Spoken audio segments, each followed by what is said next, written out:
Ah, hey there guys. Don't mind me, I'm just thinking of new concepts for a Mario game, but I'm really struggling to come up with some ideas. Oh my god. Super Mario Sunshine, the mainline Mario game for the Nintendo GameCube and the one 3D Mario game I've played the least. I didn't really grow up with Nintendo's lunchbox of a console, and despite loving the Wii as a kid, I never picked up any GameCube games for it despite knowing of its backwards compatibility. So Sunshine was just that one Mario game that sort of passed me by. Even so, Mario Sunshine always seemed to be one of the more decisive Mario games to many, just by going off what others have said about it here on the internet. People either seem to love it immensely or see it as one of the most mediocre Mario titles out there. Jesus, well with those opinions, I don't really know what to have for a first impression. So I guess let's just get into the game. This is Super Mario Sunshine. Alright, so after the revolution that was Super Mario 64, the guys over at the Big N obviously were quick to work on a sequel. Names like Super Mario 64 2 and Mario 128 were thrown around, with the latter's title being used in the Space World tech demo.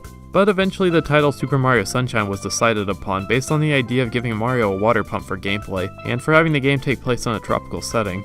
To give Mario a water pump gimmick, especially considering how Mario 64 played things pretty safe at the time, was always a confusing decision to me, but nonetheless Super Mario Sunshine was released on October 14th, 2002 here in North America, just a couple months after the GameCube's launch. So Super Mario Sunshine's development was pretty simple in retrospect, but one thing that's interesting is that this was the directorial debut of Yoshiaki Koizumi. You know, the guy that's pretty much the face of the insanely successful Nintendo Switch. He had previously been a part of several other major Nintendo games, but this was the first game he was the director of, and from here on he would play a pretty major role in every other mainline Mario game going forward. Surprisingly enough, Sunshine actually has a somewhat different plot compared to what we're used to. Mario, Princess Peach, and a bunch of Toads, including the withering pile of bones that is Toadsworth, decide to kick back and unwind by going on vacation to the tropical resort Isle Delfino, home of the Piantas and the Nokis. As their plane lands, they witness some mysterious paint plastered on the runway, and the townspeople are quick to blame Mario for the crime despite literally seeing him arrive on the island 30 seconds previously. Nearby, Mario luckily finds the Flash Liquidizer Ultra Dowsing device, or FLUDD for short, and equips it in order to clean up the paint because I guess nobody else could have done it despite the thing just sitting right there. Fun fact, FLUDD is actually an invention of Professor Egad, a character introduced in the GameCube launch title Luigi's Mansion. But that's a video for another day. After spraying down the slosh, Mario is immediately arrested and incarcerated. He is accused of covering all of Isle Delfino in that paint-like goop, causing the island source of power, the Shine Sprites, to disappear and plunge the land in perpetual shadow. By the way, the Shine Sprites are essentially just retextured power stars, and they're also your main collectible for the game. Anyway, despite multiple eyewitnesses and valid evidence pointing towards Mario not vandalizing the island, Mario is still found guilty and is ordered to clean up the entire island and recover the lost Shine Sprites, hopefully finding the real culprit and clearing his name in the process. While we're here, let's quickly talk about the voice acting because yes, this is a Mario game with voice acting, and it's really not that great. Even with the terrible sound mixing, all of the actors are clearly giving somewhat bored and wooden performances, and Mario games in my opinion really don't need voice acting anyway. It's not intolerable, but it's also not all too good, and I guess the guys over at Nintendo realized that as well, considering no other Mario game after this had full voice acting like this. Anyway, we quickly find out that the real culprit is a shadowy figure that resembles Mario, adequately named Shadow Mario. And since Sonic Adventure 2 law dictates that if one character is just a bad version of another character, then they therefore look identical to others within the game's world, thusly creating the misunderstanding for the Piantas. In a cutscene that I swear is just utter lunacy, Princess Peach is easily kidnapped by Shadow Mario, and it's up to Mario to rescue her. God, look at this, she didn't even fucking try to move out of the way. And also, can't the Piantas see that there are clearly two Marios running around at the same time? Why does Mario still get the cold shoulder even after the public eye can tell that he's not the one vandalizing the island? Well, after a while, Mario runs into Shadow Mario again, who reveals himself to be Bowser Jr., the biological son of Bowser who made his first debut here and also claims that Princess Peach is his mother. Has he looked in the mirror recently? And you might be wondering, if Bowser Jr. is Bowser's child, then what about the Koopalings? And to that I say, stop making stupid observations. Also, are those new shoes? They look great on you. Bowser Jr. once again escapes with the princess to the final area of the game, Corona Mountain. Oh, that name didn't age well. After going through this volcano level straight from hell, we're greeted to Mario! How dare you disturb my family vacation? I think I had a dream about this once. I have several questions here. Why is Bowser thrown in here at the last second? Why is his voice acting so bad? And why is he in this giant floating bathtub? Well, after wrecking Bowser's bathtub, Mario saves the princess, FLUDD gets a fake-out death, power is restored to the island, and Bowser Jr. vows to face off against Mario again. Sheesh, you complain about Mario plots enough only for Nintendo to hit you with this, making you realize just how good we had it. I'll respect it for wanting to do something kind of different, but in my opinion, this story is just...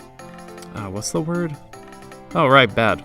Bowser's Edition completely undermines Bowser Jr.'s significance, the setup is awful with Mario getting unjustly convicted, and the plot's transition into the standard rescue the princess shtick is really half-baked here. Overall, the story didn't do much for me here, but hopefully the gameplay itself doesn't do anything to disappoint me. Mario Sunshine's gameplay disappointed me. Okay, let's dig into the meat and potatoes of this thing. Mario retains a lot of the same moves he had previously in Super Mario 64. The side jump, triple jump, dive, ground pound, and wall jump all return, and they've been perfected and improved in a lot of ways. You can now dive continuously to maintain speedy momentum, and jumping towards the wall now allows Mario to slowly slide down it, effectively making the wall jump much easier to perform. Despite the small amount of returning moves, there are still a lot of them that have been removed in the transition between games. Mario's lost the ability to punch enemies, which I don't entirely miss considering how useless it really was when you could have just jumped on enemies anyway. Crouching in the summer cellar are missing too, which I guess I can understand considering the inclusion of FLUDD and the side jump being incredibly souped up. But sadly the most notable missing move here is the long jump. I never understood this decision. The long jump was one of Mario's best moves in 64, so why take it out here? I see gaps that I would confidently be able to long jump over in 64, but now I can't do that and it just kinda sucks, man. Well, at least Mario has some new moves to make up for some of the missing ones. Rotating the control stick before a jumper in the air will let Mario do the spin jump, which can be really good to use, but I always felt like I had a little control of which direction I was trying to go in. Overall, for Mario himself, his controls have been given an extreme amount of precision, but because of this, I found it very difficult to adjust to this game's controls. I think the added precision honestly made me mess up my jumps much more here than I would have in any other Mario game, and I can't tell if that's the game's fault for asking too much of me or if it's just mine for being a dumbass. The camera control here is leagues better than it was in Mario 64, though it still isn't perfect. It will still get stuck on stuff frequently, and it just isn't super useful at some points. If you want to take a closer look with the camera for a better idea of where to go, or to just be more precise with FLUDD, you can press the Y button to switch to the pseudo third person mode.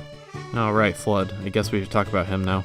Like it or not, FLUDD is here for the entire game, and is probably the most vital part of Mario's moveset. You can lightly press down the R button to shoot water out of your glorified Super Soaker, or you can hold it down all the way to stand in place as opposed to just running and getting with H2O. FLUDD also has 3 nozzles that can slowly be unlocked over the course of the game, and can be switched to with the press of the X button. You can't hold all of them at once, which makes them somewhat situational, kind of like the caps in Mario 64, though I found the nozzles to be much more useful. The standard nozzle in the game is the hover nozzle, allowing you to, well, hover for a short moment, which is great to get you over small gaps or to just add a small amount of height to grab a ledge. The rocket nozzle will blast you up into the air after a short charge, and the turbo nozzle boosts Mario's speed so long as you hold down the R button. Overall, the added nozzles are really cool and they're used quite frequently, with a slight exception being to the turbo nozzle. However, FLUDD itself is fine, I guess.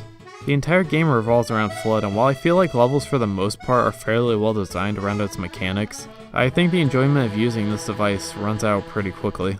Most of the challenges in this game just revolve around hovering to and from places or just shooting a surface or object with water, and it just sort of becomes repetitive after a while. When the game's central mechanic is repeated ad nauseum, the fun factor flutters away and you're left with a product that can be incredibly hit or miss depending on whether or not you enjoyed it to begin with, which I really didn't. Okay, I guess we're actually talking about the game's structure here, so let's go a little bit deeper. Super Mario Sunshine has you traveling to specific levels to complete objectives that are all interconnected between one hub world, similarly to Super Mario 64. There are 8 levels in the game: Bianco Hills, Ricco Harbor, Gelato Beach, Peanut Park, Sirena Beach, Noki Bay, Pianta Village, and Coven Mountain, though that last one is really just a means to reach the final boss. Jumping into levels is as easy as finding its corresponding pipe, or by getting your entire molecular structure rearranged in the presence of these portals. To beat the main story, you need to complete 7 missions within these levels and grab the Shine Sprites as your reward. Your total to reach the final boss will be roughly 50 shines, however, unlike Mario 64, you don't get a choice on what mission, classified as episodes, you can choose.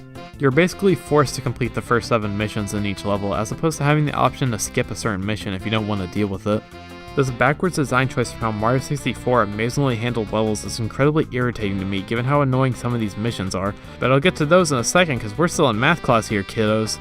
Despite only needing about 50 shines, the game still has a total of 120. After you beat the main story, an extra episode is added to every level in the game, and 3 secret shrines can also be found, with one of those being the once again returning 100 coin collecting missions. If you recall, in the previous game I didn't have a huge problem with the 100 coin missions outside of a few specific levels, but Nintendo somehow managed to make them worse here. Not every episode has 100 coins within them, so you can easily waste several hours of your time just trying to fulfill a task that's literally impossible. Taking into account that I don't personally find much joy from exploring these levels alongside the fact that you're once again thrown out of levels should you die, I think it's fair to say that there will be a small amount of screaming when trying to go for these shines. Okay, if you've been keeping track, each level has 11 missions within them for hunting down shine sprites. Beating every level's missions will leave you with a total of 77 shine sprites, and adding the one you get at the start of the game will give you 78. So if you subtract 78 from the 120 total amount of shine sprites in the game, you're left with 42 unaccounted for shine sprites. That's where Delfino Plaza comes into play. Like Peach's Castle, some shines are hidden within the hub world of Delfino Plaza, and getting them will require you to either do something simple within the actual world or by completing these sort of obstacle course type levels. However, there are only 19 shine sprites in the plaza itself, meaning that there are still 23 shine sprites out in the wild, 22 after subtracting the extra one at the airstrip. So where do the rest of the shine sprites come into play? Well, that's where the deadly sin of greed comes into play. Here are the blue coins. Want to know what the blue coins are used for? Well, they're currency for shine sprites, of course. Yeah, just find 10 of them within levels and talk to this Tom Nook looking motherfucker to get a shine. How many blue coins are there, you might be asking? Well, I'm glad you asked. There's only a tiny, measly amount of 240 of these sons of bitches out in the wild. While most of them are just sitting in spots out in the open, there's still a ton of them hiding in incredibly specific locations, and there's just no feasible way of knowing they're there without the use of a guide. If you want to complete Super Mario Sunshine, you are going to have to scour these levels far and wide just hoping that you bump into one, which is also another major reason as why I don't like exploring the levels in this game, but I'll go more in depth into that in a second. I personally have much better things to do with my time than searching for these pointless collectibles, but what do you get for finding every single godforsaken shine sprite, you might be wondering? Wham, a different JPEG when you beat the game. I just saved you several hours of hardship, no need to thank me. Okay, so obviously there's a lot to do in Super Mario Sunshine, but let's get into some more specifics. Each level resembles the sort of sandbox-like structure that was present in Mario 64. However, with more linear mission structure, it just seems pretty pointless to me. Why would I want to explore if the game already points me into the right direction anyway? And it's because of that the larger world design just bugs me more than if they were much smaller in size. As for the objectives themselves, I'm gonna be honest here. These have got to be some of my least favorite missions to do in any Mario game. They're not all bad, of course. For the most part, I enjoyed the boss fights in these levels. The races with Il Piantissimo were pretty fun, if not a little easy. And I even enjoyed stuff like taming these chain chomps. However, I hated levels like finding completely random entrances to rooms in this ghost hotel, surfing for red coins on these bloopers that can kill you instantly should you collide with something even after you nab all the coins, and of course, the floodless platforming levels. In some missions, Bowser Jr. will steal FLUDD from you, requiring you to platform without it in these certain sections. Why Bowser Jr. just doesn't keep the damn thing considering it's the primary thing standing against his goals is beyond me, but whatever. I can't stand these sections simply because the entire game teaches you to be overly reliant on your stupid water gun, and taking it away just ill-prepares the player, spits in the face of its design, and brings to light the game's somewhat weak platforming mechanics. I think I'd enjoy them more if they weren't so damn precise and if they weren't so overly punishing, but just as a whole, I couldn't stand these sections. God, I haven't even gotten to the actually broken stuff in this game yet. Well, props to Nintendo for pulling a Konami 12 years prior, because god, this pachinko level sucks. This Poison River section and this Watermelon Transport mission too can go lie down, because I just do not want to deal with their shit right now. As a whole, it feels like the devs wanted to throw in as many ideas as possible without considering what Mario was fully capable of. This was the era of Nintendo experimenting with some weird concepts, and I just feel like most of the ideas here serve as major detractors to this game's entirety. It didn't matter if I enjoyed one mission because there would always be 3 right after it that I would despise and it would just ruin the rest of the game for me. Literally the one level in the game I didn't entirely hate was Noki Bay just because it understands Mario's platforming ability and uses it well alongside a unique aesthetic compared to the rest of the game. Though this poison water is really hard to get out of just because of how jumping works in water, but whatever. Okay, I've been really negative up till now, but there were still some things I enjoyed in this game. I know some people don't like the overuse of the beach aesthetic throughout the game, but I think the actual level themes themselves stand out in this sunny setting. Going to an amusement park, a haunted hotel, a harbor, and mountainside with a waterfall make for really fun and unique areas, and they help to break up the monotony of the more standard level themes we're used to at this point. The graphics too don't look half bad, and with water like this, you can almost understand why Nintendo wanted to center this entire game around it. And do I even need to mention the music? It's catchy, unique, and it pretty much became the blueprint for every other beach level theme going forward. What else? I really like how all the areas are interconnected with each other and can be seen from other levels. That's just a cool detail this game has that goes a long way in immersing me in the world. Oh yeah, Yoshi's in this game. You have to give him some fruit first, cause what makes you think he's gonna stop his beauty sleep for your ugly ass? He can jump higher than Mario, eat enemies from afar, regurgitate his own stomach acid, Jesus Christ, and can gain certain abilities depending on what kind of fruit he eats after being released from his egg. But I couldn't really tell you what they are, considering Yoshi's barely used in the base game, and I already made it abundantly clear I'm not 100%ing this game. Sadly, Yoshi needs to keep consuming fruit in order to continue using him, but I think that's a fair consequence for having his pretty good abilities. Man, the water really is great in this game. Come on, Yoshi, let's go for a little dip. Oh my god. I know I've been overly harsh with this video, but I just can't hide how I feel about this game. Super Mario Sunshine in a lot of ways is a major step backwards from what Super Mario 64 established in its mission structure, level design, mechanics, and overall identity. I don't know why Nintendo decided to go in this direction for their second 3D outing in the series, and for me, there were just a lot of points where I was just playing this to get it done and to move on to future games. However, while I personally didn't enjoy it, I'd still say to give it a shot. Stuff like the control, visuals, camera, and some of its challenges and level design could be really appealing to others alongside the many things I criticized earlier, and just because I didn't like it doesn't mean that you won't see something that I didn't. Despite that, I really can't recommend going for 100% in this game. Hunting for blue coins and completing every mission just to get a different end screen isn't worth it, and your time could be better spent somewhere else.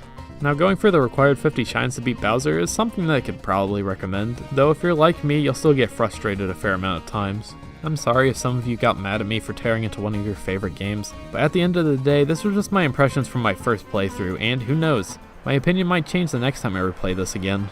Super Mario Sunshine isn't great, but it isn't completely horrible either. It sort of reaches this middle place, and I now understand why so many people don't look back on it as fondly as other 3D Mario games. But after my playthrough, I'm completely done with wanting to see anything with shine or sprite in its name, and I might even go crazy if I see anything with those words on it. Motherfucker.